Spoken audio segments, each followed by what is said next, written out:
All India बुनकर federation का जिला सम्मेलन भाकपा कार्यालय कौड़ी बिल्डिंग पर संपन्न हुआ। इस सम्मेलन में मांग किया गया कि बुनकरों का पुराना फ्लैट रेट बिजली 72 रुपया को कानून बनाकर फिर से लागू किया जाए।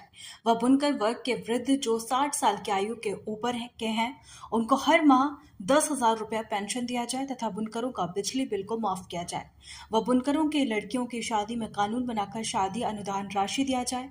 वह बुनकरों के दुर्घटनाग्रस्त होने पे स्वास्थ्य अनुदान दिया जाए। सम्मेलन में मुख्य रूप से पूर्व विधायक कॉमरेड इम्तियाज अहमद, भाकपा के जिला सचिव कॉमरेड राम सोच यादव, भाकपा नगर सचिव कॉमरेड राम अवतार सिंह व अखिल भारतीय नौजवान सभा के प्रदेश अध्यक्ष कॉमरेड फखरे आलम पर्यवेक्षक थे।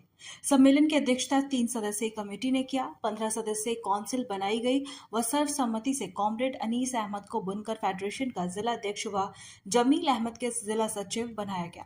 वहीं सम्मेलन में मुख्य रूप से तनवीर आलम, शमशाद अहमद, इम्तियाज अहमद, मुकेश कुमार, नौशाद अहमद, अनवारुल, बदरुजमा, परवेज अहमद, अयाज अहमद, मुनव्वर अहमद, आसिफ बबलू, शकील अहमद, मौलवी आजाद, शकीरुल रहमान, आमिर साइकी आदि बुनकर साथी उपस्थित थे। सिंह जी, बुनकर फेडरेशन के जिला संयोजक कॉमरेड अनीस अहमद साहब और इस सम्मेलन में आए हुए हमारे डेलीगेट साथी साहब ने भी बात कहा, उसके ट्राई करेंगे, मैं भी आऊँगा उसके। ये बुनकर फेडरेशन,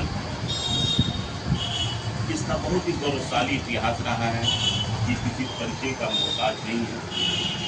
इसका विधायक जी और हमारे वक्ता लोग बताएंगे कि कब कैसे कैसे आंदोलनों में उत्तर प्रदेश के अंदर इन्होंने भाग लिया, कैसे ये तंजीम को खड़ा किया गया।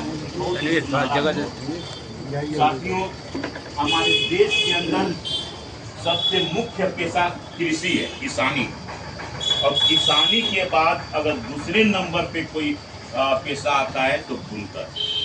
प्रत्यक्ष अप्रत्यक्ष रूप से मतलब इसमें जो बुनकर बाहुल क्षेत्र है वहाँ पे अलग अलग तरीके से बुनकरी का पेशा किया जाता है। कोई हैंडलूम के माध्यम से करता है, तो कोई बावल लूम के माध्यम से करता है, तो कोई छोटा सा पत्थरता होता है, तो कोई छोटा बड़ा। मतलब इस पेशे से करोड़ों लोग जुड़े हुए हैं। उसमें कोई रंगाई का काम करता है, तो कोई टेलीड्रिंग करता है, तो कोई फोल्डिंग करता है।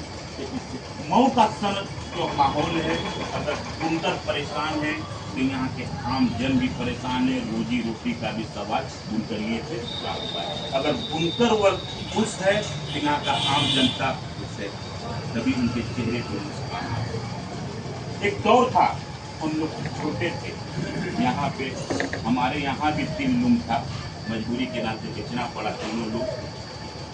उसमें 2 तो बिहार के लोग, तो 2 बिहारी उसमें काम करते थे हमारे यहाँ, और एक मऊ का पाकड़ का आदमी काम करता है। मतलब बिहार और आसपास हमारे मोहल्ले के गिर्द बिहार के, झारखंड के, बंगाल तक के लोग आके यहाँ पे लूम का काम अपना बुनकरी किया करते थे। लेकिन आज माहौल बहुत ही सुनहरा दौर था, बहुत ही सुनहरा दौर था। लोगों के चेहरे पे मुस्कान थी, लेकिन सही मानों में आज वो मुस्कान है।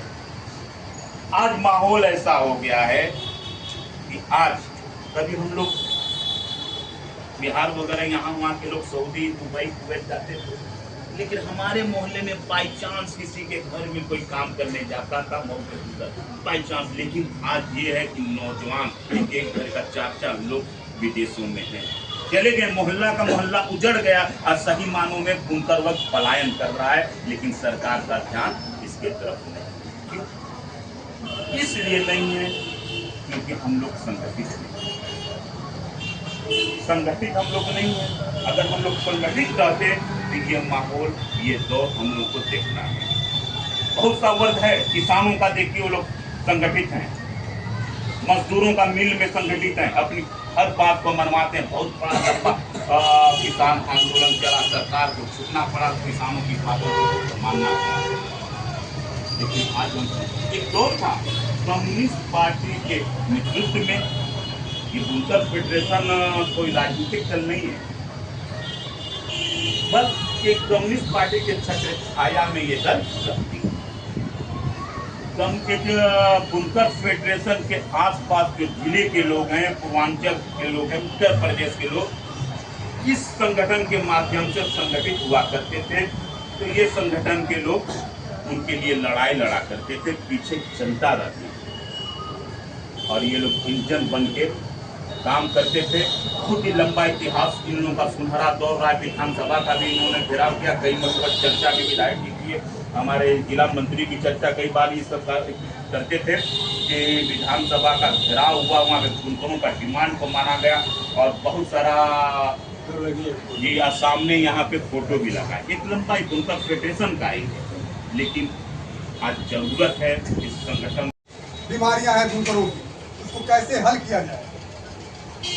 जब तक कि कोई तंजीम नहीं होगी, कोई मसले का हल नहीं होगा।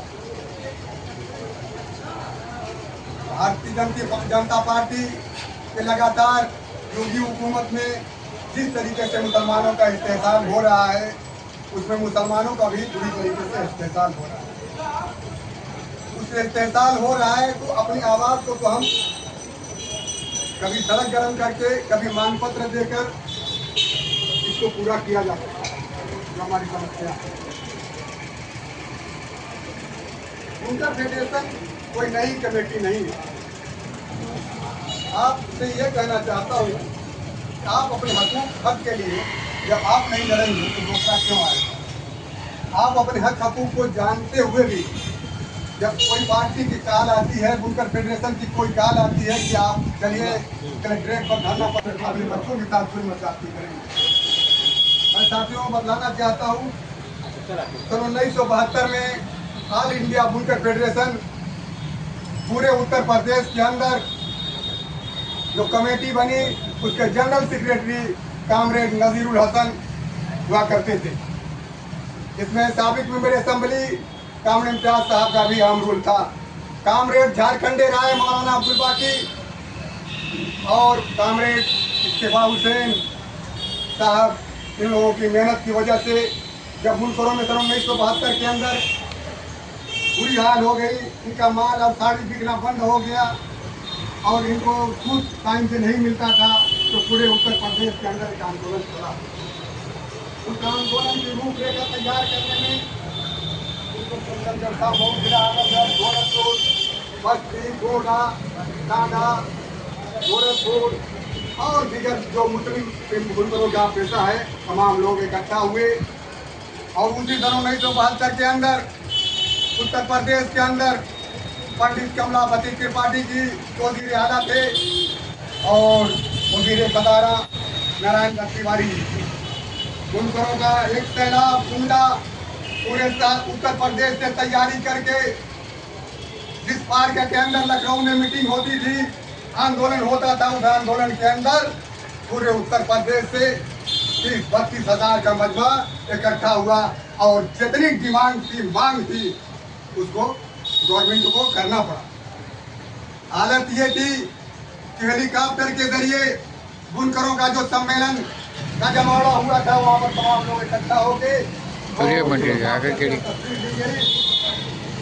लोग परेशान हो गए कि क्या करना चाहिए। मेरे पार्टी के सीनियर लीडर कामरेड रामचोर जी आ गए हैं, मैं चाहता हूँ वो भी अंदर आए।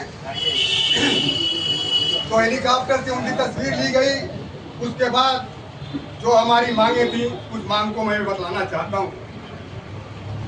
उत्तर प्रदेश के अंदर कताई मिल, खुद कताई मिल की मिलें नहीं थी। बुनकर फेडरेशन ने जब ये तजवीज़ रखी, 11 उत्तर प्रदेश के अंदर मिल को अमल में लाने की कोशिश की गई। जैसे मऊ में स्वदेशी काटन मिल और यहाँ की स्वदेशी काटन मिल और मगहर में और बहुत सी ऐसी जगहों पर ये सब किया गया। तो क्यों, अब ये मैं कहना चाहता हूँ, ये कैसे इतना बड़ा इनकलाब हुआ है, तो आपके पूर्वज की ताकत थी। उस उम्र में हमारे यहाँ पर नौसाद भाई है, साबिक मेंबर असेंबली कामरेड इम्तियाज साहब हैं, रफीक भाई है, कामरेड रामउतार सिंह है, रामचोर जी है, जो नौजवान तबका है, उनको मैं कहना चाहता हूँ, आप भी अपने को तेज अपने पूर्वज को याद कीजिए। कोई तंजीम जब तक के अपने पिछले रिकॉर्ड को, अपने पिछली तंजीम को अपने बाप दादा पुरखों को नहीं याद करेंगे तो समझिए अपने आने वाली नस्ल के साथ जुल्म जाती करेंगे। आज आप 12 घंटा 11 घंटा